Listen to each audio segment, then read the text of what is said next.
তো চলো, অনেকদিন তোমাদের সাথে কোনো ভিডিও শেয়ার করা হয়নি। তো আজকে তোমাদের সাথে একটা মাছের রেসিপি শেয়ার করব। তো আজ কিন্তু তোমাদের সাথে কাতলা মাছের একটা রেসিপি শেয়ার করব, যেটা খেতে কিন্তু দারুণ টেস্ট হয়েছিল। চাইলে এইভাবে একবার বানিয়ে দেখতে পারো, গরম গরম ভাতের সাথে দারুণ টেস্টি একটি মাছের রেসিপি। তো দেখো, দেখতেই কতটা লোভনীয় লাগছে, খেতেও কিন্তু দারুণ টেস্ট হয়েছিল।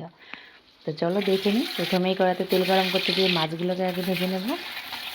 এভাবে উল্টে পাল্টে লাল করে মাছগুলোকে ভেজে তুলে নিচ্ছি।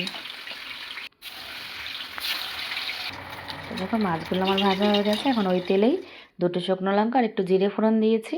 আর এদিকে একটা মশলা রেডি করবো। আছে একটা গোটা পেঁয়াজ, একটা টমেটো, কিছুটা আদা, কয়েক কোয়া রসুন আর দুটো শুকনো লঙ্কা পেস্ট করে নিয়েছি। এখন এই বেটে রাখা মশলাটাকে দিয়ে দিচ্ছি। দিয়ে এখন স্বাদ মতো নুন, পরিমাণ মতো হলুদ গুঁড়ো আর একটু শুকনো লঙ্কা গুঁড়ো দিয়ে ভালোভাবে মশলাটাকে কষিয়ে নেব। মশলাটা খুব ভালোভাবে একটু কষিয়ে নিয়েছি। আর এখন এতে আমি ফেটিয়ে রাখা টক দই দিয়ে দিচ্ছি। আর এই টক দইটা দেওয়ার পরেও কিন্তু আরও 2 মিনিট মতো কষিয়ে নেব। আর দেখো, মশলা কিন্তু ভালোভাবে কষানো হয়ে গেছে। আর এখন মশলা চারপাশ থেকে তেল ছাড়তে শুরু করেছে। তো এখন আমি ঝোলের জন্য পরিমাণ মতো একটু গরম জল দিয়ে দিচ্ছি। আর যখন ঝোলটা ভালোভাবে ফুটে আসবে, তখন ভেজে রাখা মাছগুলোকে দিয়ে দেবো। দিয়ে 4 থেকে 5 মিনিট একটু ফুটিয়ে নেব। আর এদিকে এখন একটা ভাজা মশলা রেডি করব। তো একটু বেশি করেই বানাচ্ছি, অন্য রান্নাতেও যেন দেওয়া যায়। তো সেজন্য এখানে দিয়েছি একটু জিরে, ধনে, গোলমরিচ, আর আছে এলাচ, লবঙ্গ, দারচিনি, জয়ত্রী। একটু হালকা করে ভেজে গুঁড়ো করে নিয়েছি।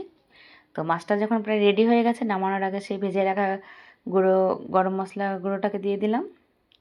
দিয়ে নামিয়ে নেব। মাছটা কিন্তু রেডি হয়ে গেছে। খেতে কিন্তু দারুণ টেস্ট হয়। এইভাবে তোমরা একবার বানিয়ে দেখতে পারো। আর আমার রেসিপিগুলো যদি ভালো লেগে থাকে, তাহলে সবাই আমার পাশে থেকো। সবাই ভালো থেকো, সুস্থ থেকো। দেখা হবে পরের ভিডিওতে। টাটা।